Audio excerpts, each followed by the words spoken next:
In this video I'm going to show you how to clean a piece of tarnished Scalextric track. In this case I'm using the straight track, but it's exactly the same method if you want to clean a curve or a crossover. You don't need many tools. I'm using Scotchpad, I'm using a green and a red, obviously the piece of track I want to clean, WD-40, some tape, I'm using some old insulation tape and some blue paper. Right, so the first thing I'm going to do is mask off the piece of track so I don't damage the black surface. So I'm just using some pretty old insulation tape here. You could probably use masking tape or any other tape you've got lying around, but all it needs to do is just protect the piece of track from the Scotchpad, which is quite abrasive and will go through plastic quite quickly. So you want to be careful to just protect it. Depends how worried you are about your track, of course, but I am. Right, so there's the other side. You want to make sure that you can see the track so you get all clean on it. So there we go. Just push that down so it's got. So there we go. See there, the piece of masking tape is, sorry, the piece of insulation tape is coming there. So what do we need to do next? Well, this is the hard bit, or the hard work bit. You need to get your Scotchpad and just run up and down it. So I'll start at the top here. Make sure you've got a nice thick pad under your finger, and then just off you go. So you do need to push quite hard, but you do see results quite quickly because it does polish. This is quite abrasive, but it does work quite well.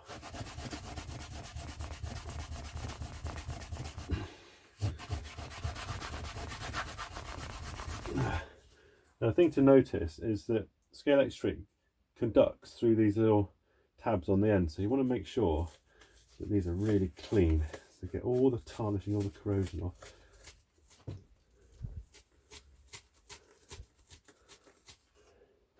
You can see that is quite nice now.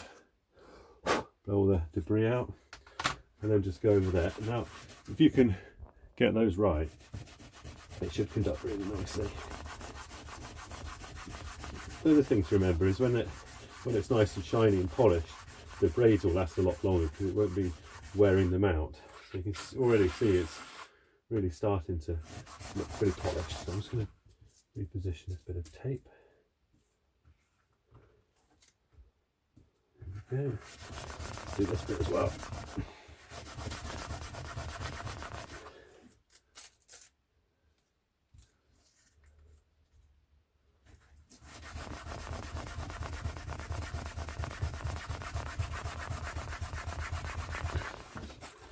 I'll do the same up here, so clean up the end.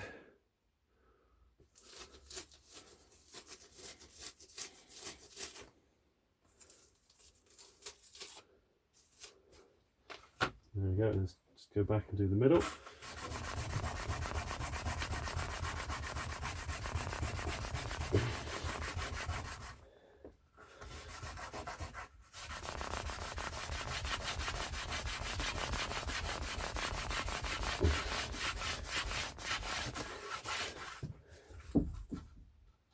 Right, it's looking pretty good.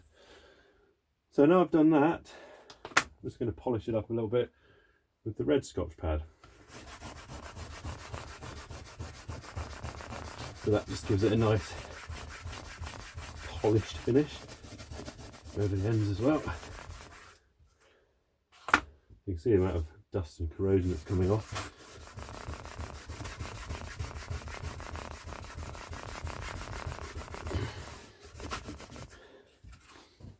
There we go. It's actually pretty good. I'm not sure if you can see on the camera the difference, but trust me, it's a lot cleaner and shinier. So on this piece we're done with the Scotchpad. So now we take our piece of paper and we just put a little bit of WD-40 on that. Not much, just enough to wet it. And then just clean the track to lift all of the bits of tarnish that we've just scraped off the track.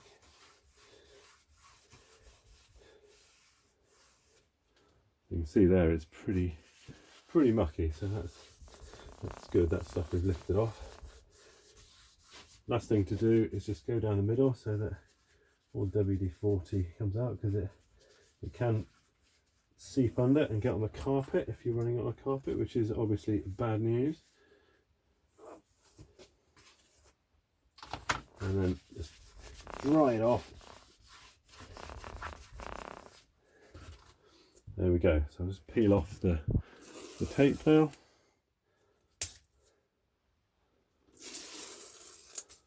There you go. I'm not sure if you can see that on the camera very well, but trust me, it's pretty good. I mean, it's not going to be as good as that, but actually that's pretty okay. So obviously just do the same on the other side. You've got a piece of pretty good track.